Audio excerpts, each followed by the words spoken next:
नाज़रीन, जहां हुकूमत के लिए बहुत सारे चैलेंजेस हैं और सबसे बड़ा चैलेंज इस टाइम पर बजट का आना है, वहीं हुकूमत के लिए वो सियासी इस्तेहकाम वाला चैलेंज अपनी जगह पर मौजूद है। स्पेशली कंसिडरिंग कि पिछले कुछ अरसे में कुछ ऐसे बयानात सामने आए हैं जिसके बाद ऐसा लगता है कि केपीके और वफाक के अंदर भी जो मामला थमते हुए नजर आ रहे थे, स्पेशली उस SIFC की मीटिंग के बाद जहां यह कहा गया कि CM KPK ने बड़े आराम से धीमे मिजाज से बात की, मामला संभलते हुए नजर आए। अब वो मामला एक बार फिर पेचीदगी की तरफ नजर आ रहे हैं, लेकिन पेचीदगी की तरफ से हटाना है तो मुज़ाकरात की तरफ जाना है, और मुज़ाकरात की तरफ जाना है तो दिल साफ करना होंगे दोनों तरफ।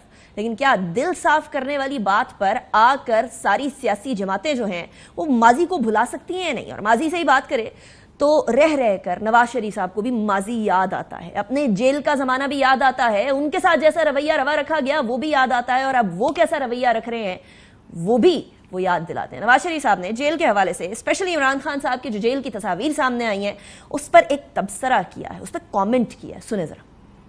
आप हमें ताना देते हैं, डेमोक्रेसी को खुद आपने तबाह बर्बाद किया इस मुल्क के अंदर। आप हमें मुजरिम ठहराते हैं, हम तो आपके घर चल के गए थे, लेकिन आप तो हमेशा एक रूठे हुए बंदे की तरह से शुरू से ही ये रवैया है, मैं ये कर दूंगा, मैं वो कर दूंगा, तुम्हें जेल में डालूंगा, मैं तुम्हें नहीं छोड़ूंगा, नवाज शरीफ के कमरे से मैं एयर कंडीशनर उतार लूंगा। अब तुम जेल में हो, मेरा तो कभी ध्यान भी नहीं किया तुम्हारे एयर कंडीशनर की तरफ, एक की बजाय दो लगवा लो, मुझे कोई इतराज नहीं है।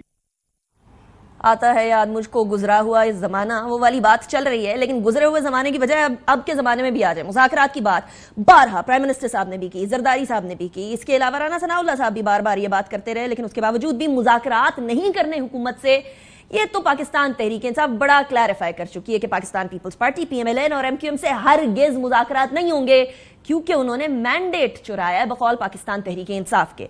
जिनसे मुज़ाकरात होंगे उनके हवाले से भी उमर अयूब साहब ने एक बड़ी इंपॉर्टेंट बात कही, और ये भी कहा कि क्यों मुज़ाकरात नहीं होंगे हुकूमत से। सुने।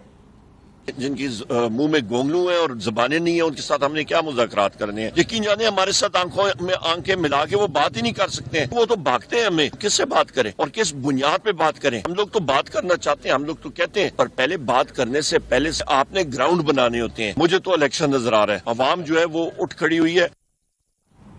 अब ये इलेक्शन नजर आने वाली बात सिर्फ उमर अयूब साहब ने नहीं कही, और भी लोगों ने कही है। मेरे प्रोग्राम में रमेश कुमार साहब भी ये बात कर चुके हैं। लेकिन एक तरफ इलेक्शन, दूसरी तरफ ग्राउंड बनाने वाली बात, और ग्राउंड बनाने के लिए कम से कम KPK और वफाक के ताल्लुकात बेहतर तरीके से आगे बढ़ रहे होने चाहिए। लेकिन जहां एक उम्मीद की किरण जागी थी, अब वो भी बुझती हुई नजर आ रही है। अली अमीन गंडापुर साहब का तुंदो तेज लहजा, और बढ़ के सुने जरा। हमें कहते हैं कि हम टैक्स लगाएंगे, तुम्हारा बाप भी टैक्स नहीं लगा सकता हमारे ऊपर। मैं यहाँ पर हैसियत वज़ीर आला ऐलान कर रहा हूँ कि खुदा की कसम, जब तक मैं जिंदा हूँ और मेरे अंदर खून है, बांटा हो या फाटा हो, किसी का बाप भी टैक्स नहीं लगा सकता यहाँ पर। और यही बता रहा हूँ कि आओगे कदमों पर, जाओ